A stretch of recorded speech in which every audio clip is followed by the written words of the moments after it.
Bonjour tout le monde, nous sommes le 17 juillet 2017, il est 18h38. Alors, je vais donc parler là d'un texte que je vais vous lire et qui dit « Pourquoi ne sent-on pas la vitesse de rotation lorsqu'on est sur la Terre ?» Alors, c'est une question qui est posée par un enfant et dont la réponse vient d'un professeur. Alors, je crois qu'en plus, oui, j'ai des informations qui ont sauté sur la feuille. Alors, c'est pas grave. Vous le trouverez sur le site http://www.d-enfant.ch/article 1700.html. Ça s'est passé en 2010, le 1er septembre 2010. La professeure, puisque c'est une dame, répond à la question que nous nous posons tous. La Terre tourne sur elle-même. C'est ce qu'on appelle la rotation. Alors, cela fait suite, c'est une parenthèse de ma part, au sens de la vitesse de la rotation, c'est-à-dire que j'ai voulu me remémorer mes cours de géographie par rapport à la vitesse de la rotation de la Terre. Alors, la Terre donc tourne sur elle-même, c'est ce qu'on appelle la rotation vers l'Est. Et c'est pourquoi le Soleil, la Lune, les planètes et les étoiles se lèvent vers l'Est et font leur voyage journalier vers l'Ouest. Disons que tu fais face à l'Est. Notre planète la transportera alors que vers l'Est lorsqu'elle tourne, ce qui fait que tu vois tout objet qui apparaît au-dessus de l'horizon est. Ah, mais ça ne répond pas à ta question. Mais ça te dit que la Terre ne tourne par contre. Les personnes qui habitent la Terre au niveau de l'équateur bougent à une vitesse d'environ 1600 km/h par heure grâce à la rotation de la Terre. Je suis désolée, je peux pas m'empêcher de rire parce que chaque fois je me décoiffe. Je sais pas si vous voyez déjà une voiture arriver à 300 km/h, c'est déjà pas mal. Donc si on augmente la vitesse, d'après des expériences réelles sur terrain, vous ne voyez pas.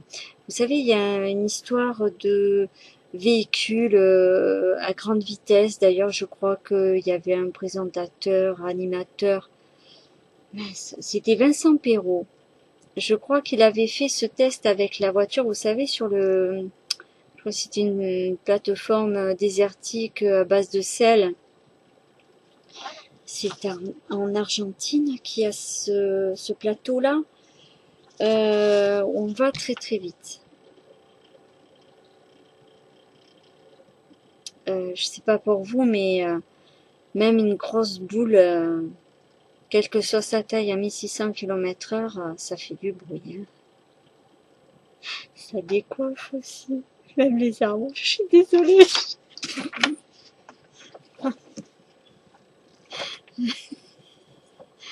On a tous nos ceintures de sécurité? Non. Donc pour moi, aller à 1600 km/h, c'est pas possible. Je vais vous expliquer pourquoi aussi. Alors, cette vitesse diminue. C'est bizarre. Lorsqu'on s'éloigne de l'équateur et en s'en allant vers le pôle nord ou vers le pôle sud. Je suis désolée, il y a toujours de la vitesse même au centre. Sauf que on ne voit rien. Si ça va très très vite, à un moment donné, on ne voit rien. La vitesse fait disparaître l'objet. Alors, en Afrique du Nord, 1000 km à l'heure. C'est quand même pas mal aussi. Maintenant, pense ce qui arriverait si tu te tenais directement au pôle Nord. Ben, tu tournes, mais 1000 km/h, déjà, tu disparais à l'œil de... Tu vas laisser une trace. C'est-à-dire, comme tu es sur un point de sol, tu vas laisser une trace, tu vas faire sûrement un trou ou pas, je n'en sais rien si tu montes ou tu descends, j'ai jamais fait l'expérience. Par contre, j'ai pas poussé la réflexion jusqu'au bout. Ça doit faire tout drôle quand même. Je vous expliquerai pourquoi après. Mais alors le truc là-dedans, j'espère que vous suivez bien. Donc, maintenant, pense ce qui arriverait si tu te tenais directement donc au pôle Nord. Tu bougerais quand même. À 1000 km/h. Ben non, tu es à zéro. Mais tu tourneras en rond en même temps que la Terre tourne sur son axe de rotation. On y va. Continue. Alors, pourquoi ne sent-on pas ces grandes vitesses? Parce que, écoutez bien, les humains n'ont pas d'organes de vitesse.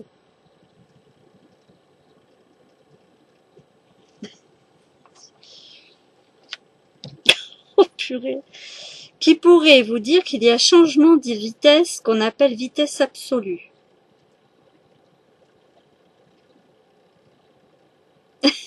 Vous savez, c'est comme en voiture, hein, première, deuxième, troisième.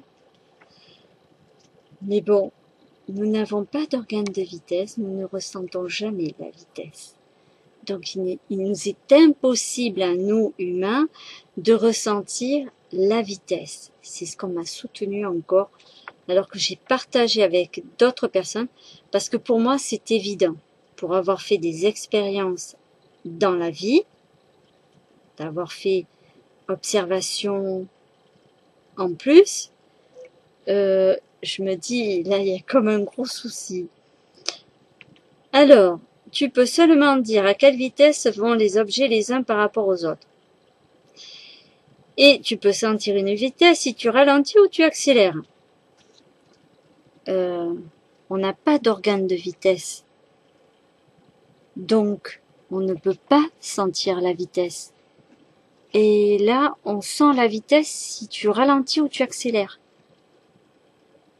Je croyais qu'on n'avait pas d'organe de vitesse.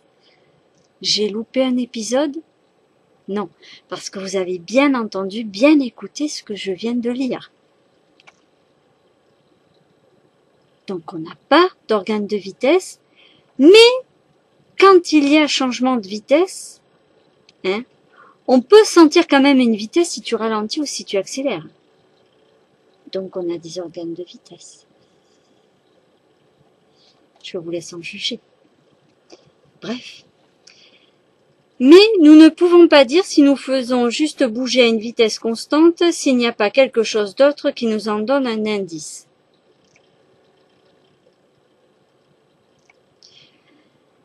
Alors, déjà, le corps humain, il ressent les vitesses, on est d'accord. Nous n'avons pas un organe de vitesse comme les voitures avec le compteur de vitesse. Ok. Mais c'est vrai que pour prouver une vitesse, il faut un indice. Moi, quand je regarde le soleil et la lune, les étoiles, moi, je ne vois pas qu'on avance à 1000 ou 1600 km/h. Je sais pas pour vous, mais franchement,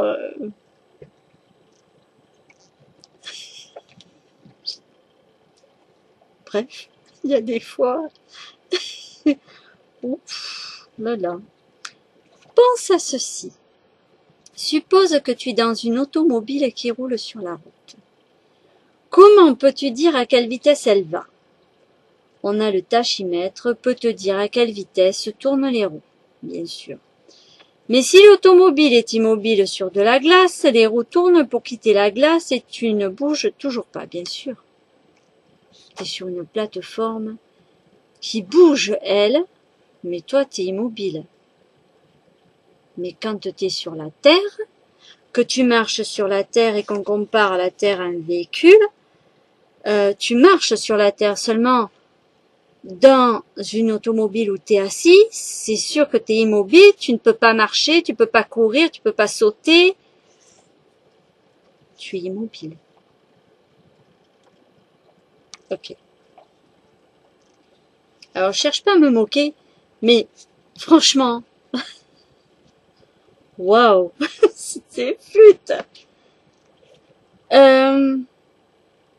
Donc, enlevons le tachymètre de l'automobile. Donc, tu n'as plus de repère de vitesse. Plus tu roules vite, plus ton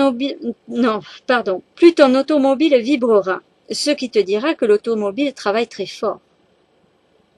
Ben, heureusement que je veux mon neveu, non? Mais il ne te dit toujours pas à quelle vitesse elle va. Bien sûr, tu n'as plus le tachymètre, mais tu vois bien qu'elle a la vitesse. Alors, il te faut une bonne automobile et des coussins pour enlever les vibrations que tu sens.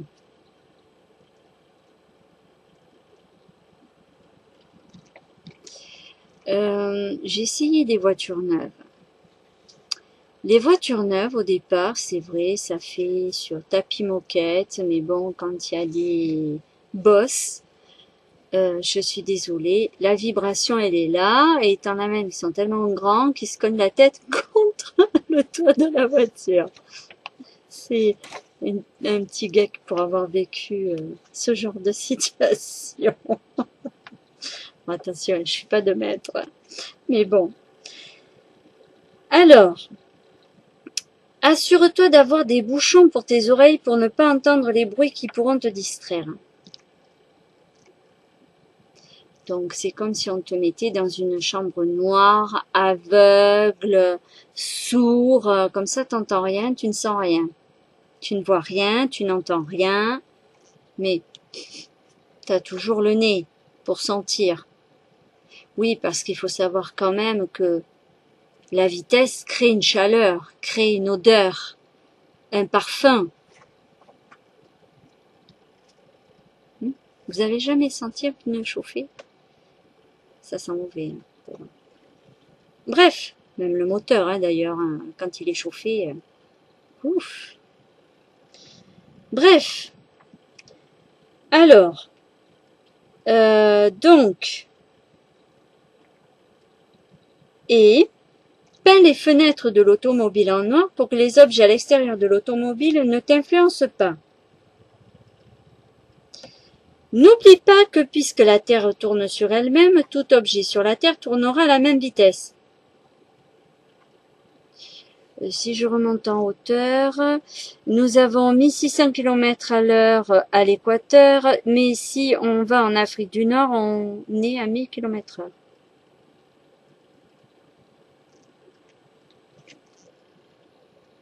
Je ne sais pas pour vous, mais bref. Ok, donc, toi, les arbres, les maisons, ton animal préféré, tout. D'accord, maintenant, à quelle vitesse vas-tu? Tu n'as aucune façon de le savoir. Tu ne sens pas que tu bouges, n'est-ce pas? Eh bien, vous savez, comment peut-on dire qu'on ne sent pas qu'on bouge? C'est impossible.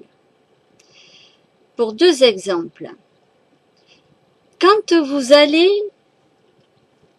dans un parc aquatique, que vous allez dans un gros tuyau, vous savez, alors vous avez les tuyaux, vous glissez sans tapis,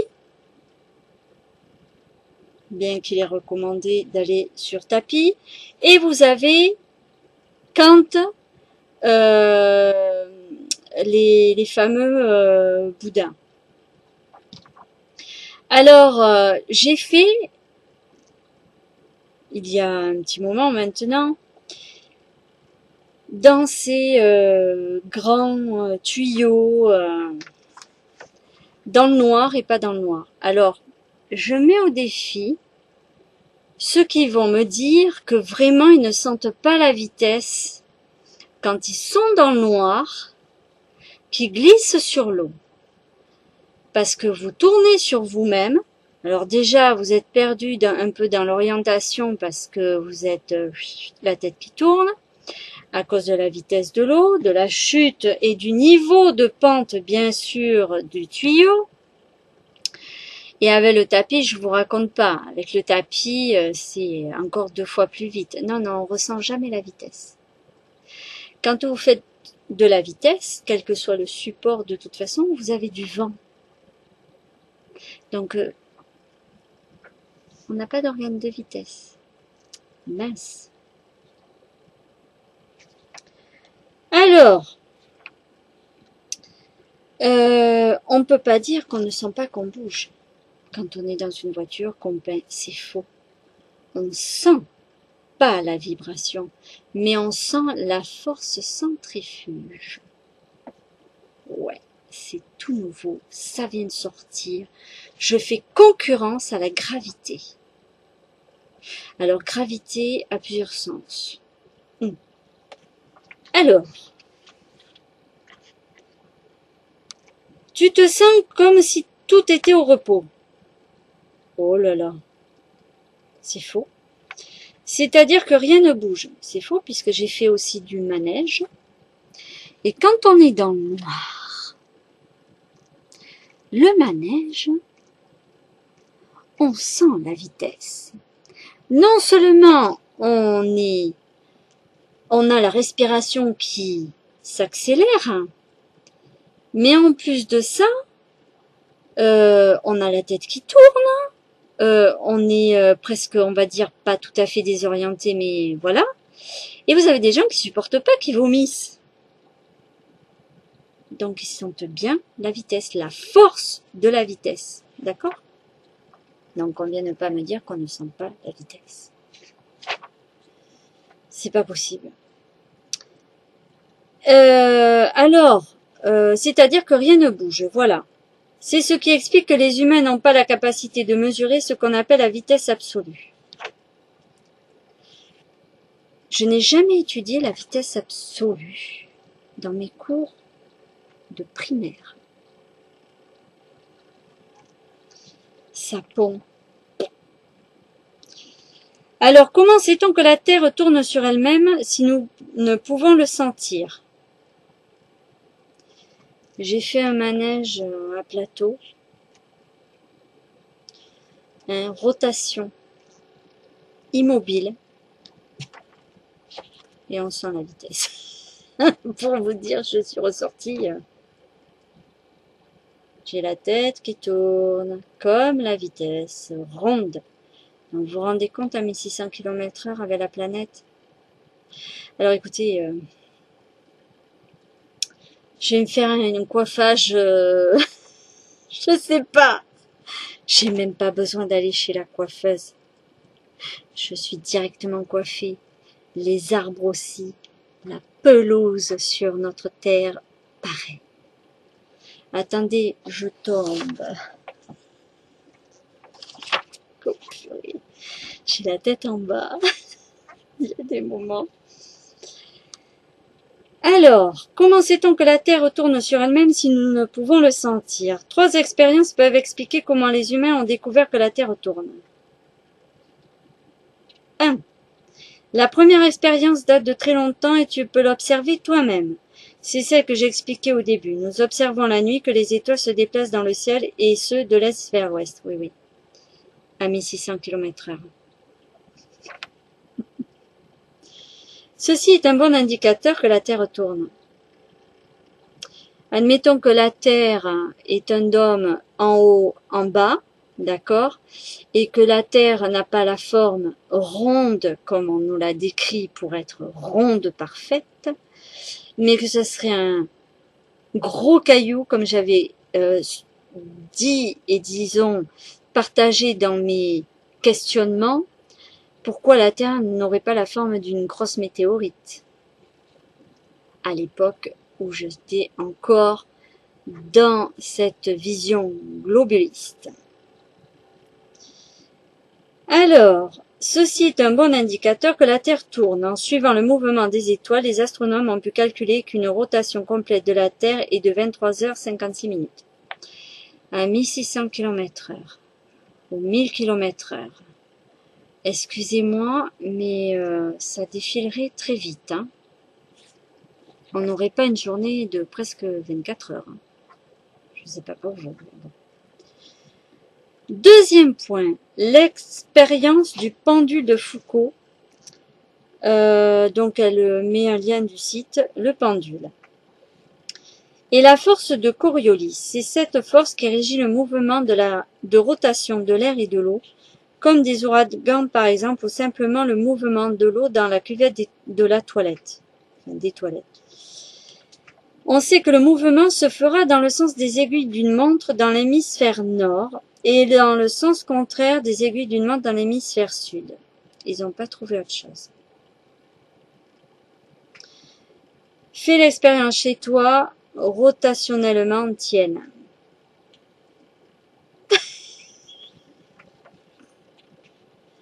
Bon, alors écoutez, je vous laisse réfléchir, méditer, parce que là, franchement, c'est énorme. On me dit qu'on ne peut pas sentir, on sent juste l'accélération, mais c'est impossible, on sent la vitesse. Le corps humain sent la vitesse. Quand vous courez, vous sentez la vitesse, il n'y a pas que le vent, vous savez que vous faites l'action de courir et que vous créez une vitesse. Imaginez, un cycliste, il roule déjà, allez, au taquet, dopé, 50 km/h. Bien, imaginez quand même à 1000 km/h, un ballon, un rond. Mais on ne pourrait même pas voir les étoiles, ni le ciel, ni la nuit, etc. Donc, je vous laisse réfléchir. À bientôt.